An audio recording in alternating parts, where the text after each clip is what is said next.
আল্লাহ আগামীকালকে বাংলাদেশ বনাম ইন্ডিয়ার খেলা, আল্লাহ আপনি বাংলাদেশকে যেভাবে হোক জিতাই দিতে হবে।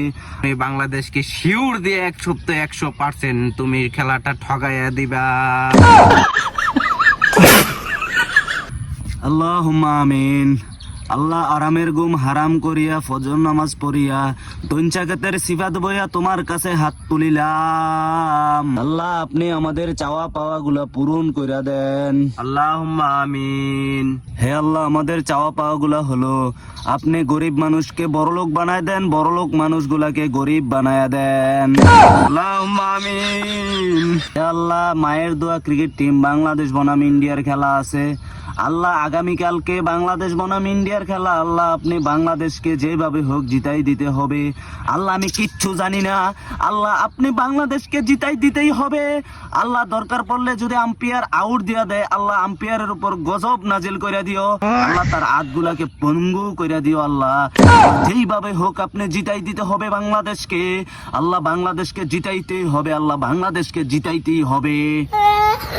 হায় রব্বুল আলামিন, হ্যাঁ দোয়া লইছে, দোয়ার মাধ্যমে গারাবি করে। হায় রব্বুল আলামিন, তুমি বাংলাদেশকে শিওর দিয়ে 100% তুমি খেলাটা ঠগাইয়া দিবা। হে আল্লাহ, নাইজেরিয়ার একটা কালা মানুষ আমার দোয়ার মাইদে ভুল ধরছে। আল্লাহের উফেদা যেমন কালা, হের ভিতরটা এমন কালা।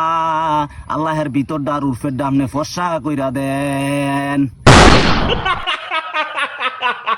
হায় রব্বুল আলামিন, তে দোয়ার মাধ্যমে আমারে অপমান করছে। হায় আল্লাহ, তুমি এই অপমানের জবাব তুমি বাংলাদেশের দিয়া দিবা। হায় আল্লাহ, 50 রান হওয়ার আগেই যেন ঠাস ঠাস করে 3টা উইকেট পড়ে যায় মাবুদ। এই দোয়া তোমার কাছে করিলাম মাবুদ। হে আল্লাহ, এই কাল্লার ঘরের কাল্লার দোয়াটা কবুল করেন না আল্লাহ। আল্লাহ হ্যাঁ সকালবেলা গোসল না করে এখানে আইসা পড়ছে, আল্লাহ আপনি হ্যাঁ দোয়াটা কবুল করেন না আল্লাহ। তুই বারবার কালাকে অপমান করতাছস না? একবারে শিউরে 100 বাংলাদেশ দেখবি ঠক যায়। আমি কই গেলাম জানতা কাল্লার ঘরে কাল্লা তোর মতন সারা দোয়া কবুল তো না। কাল্লার ঘরে কাল্লা তুই গোসল করে আইস, যা বাগেন তা।